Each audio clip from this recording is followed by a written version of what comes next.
Lesson 4. Extensions and Trunks. In Options under Internal Settings, extension preferences can be configured.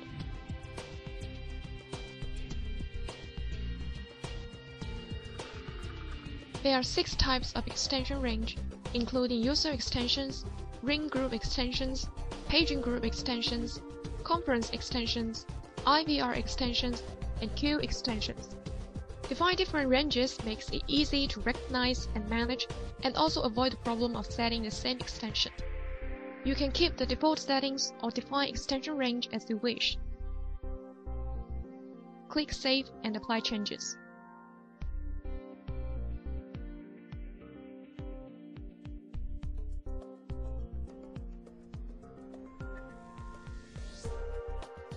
Before configuring analog telephone, make sure MyPBX has installed S2 or SO module. Click Extensions under Basic to find the FXS port. In this case, it is port 3 and 4. Plug the telephone wire into port 3 and extension 601 is activated. Enter the edit page of extension 601 to change settings. All the parameters except extension number and port can be changed.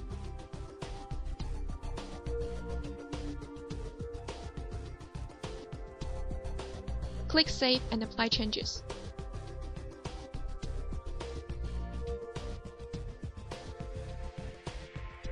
If extension number needs to be changed, delete the extension.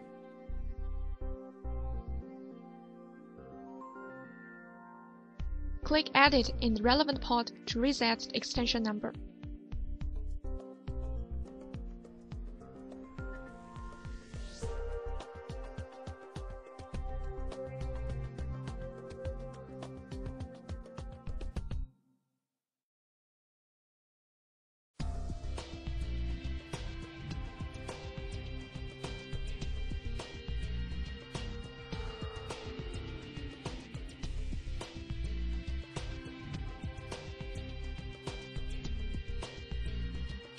SIP extension does not need module. Click Extensions under Basic. Click Add Extension to create single SIP extension. A robust password is advised to ensure security.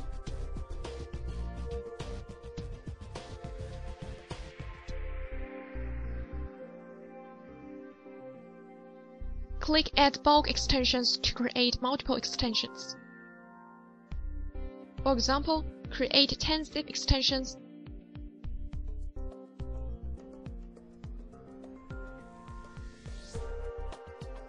starting from 511. Click Create Extensions. SIP extensions 511 to 520 are created. We take E-Link phone as an example to explain how to configure SIP extension 500.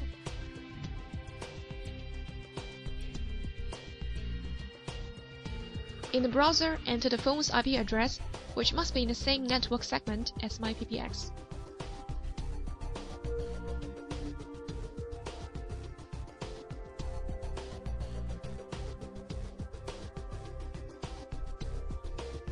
Click Account.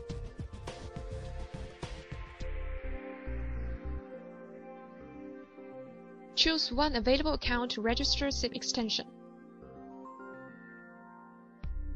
Click On to activate account. When filling in the following blanks, note that register name is the extension number of the SIP extension, for example 500, and the password is the one set in MyPBX.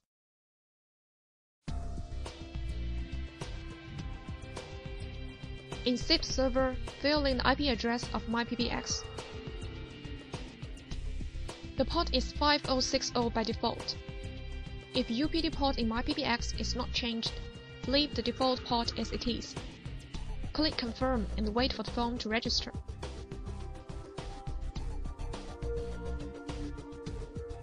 When register status shows registered, return to MyPBX setting page.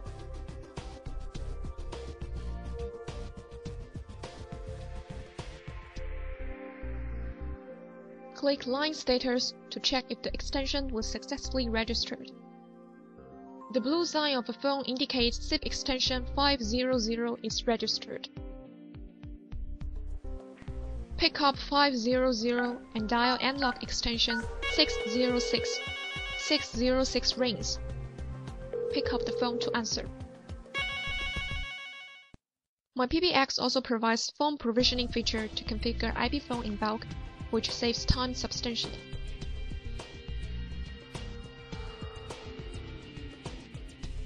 At present, this feature is applicable to mainstream IP phone on the market, like E-Link, Polycom, Cisco, Grandstream, eSIM, Fanville, Snom, and Astra. Detailed phone provisioning method will be elaborated in Level 2.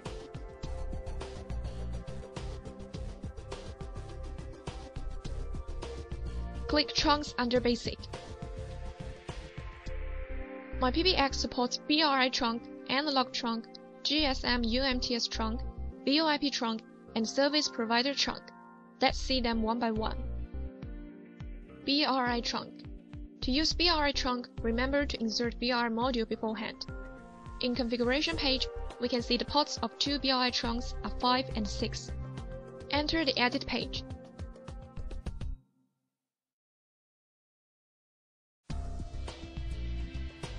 Take special attention when choosing signaling. In most cases, BRI line is point-to-point that the BRI provider is the server. Choose signaling BRI CPE to suffice MyPBX as the client. But when BRI provider is the client, we need to choose BRI NET to make MyPBX the server. And when the line is point to multi-point, we can choose either BRI CPE PTMP or BRI NET PTMP, depending on whether the BRI provider is a server or a client. Configure the rest options according to information from BRI providers. Click Save and apply changes.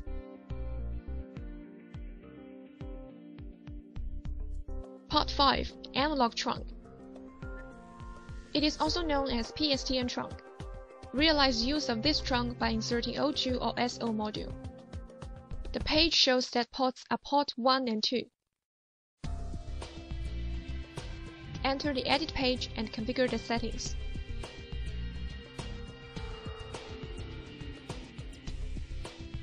Click Save and apply changes. In addition, in General Preferences and the Options, tone region can be changed.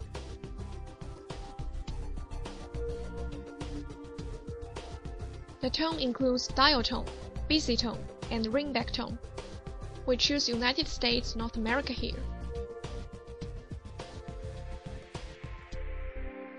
Click Save and reboot the system.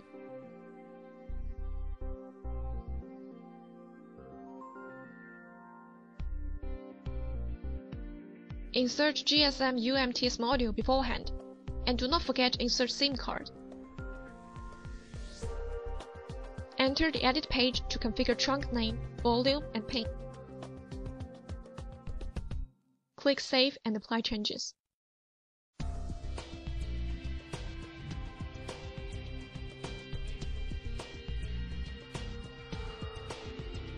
VoIP Trunk does not require module, but SIP account from SIP provider is necessary. Click Add VoIP Trunk and enter Edit page. Choose SIP in type. The trunk also supports IAX protocol, so does Service Provider Trunk. Normally, the fields of provider name, hostname IP,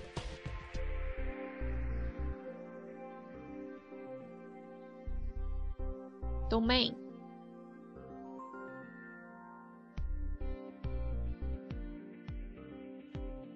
username,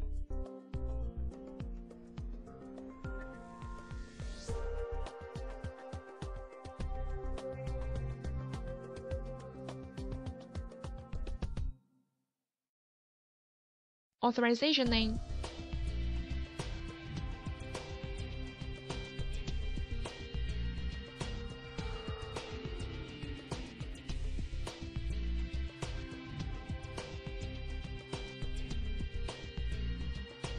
and password needs to be filled in.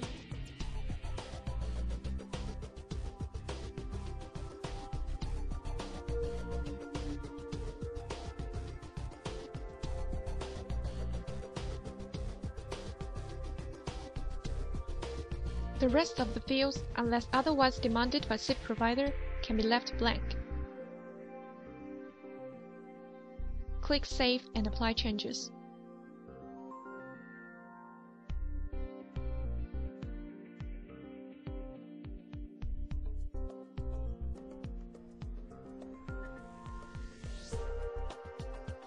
Service provider is also a trunk based on SIP. Unlike VoIP Trunk, it provides point-to-point mode service. Now click Add Service Provider and choose SIP in type. Fill in provider name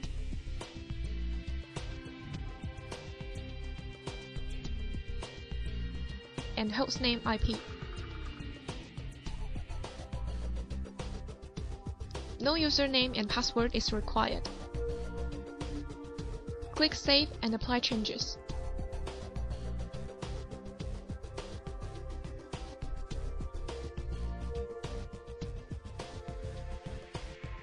The status of extensions and trunks can be checked under Status, which displays connection status, working condition, and real-time reaction of extensions and trunks. Lesson 4 ends here. Thank you for watching.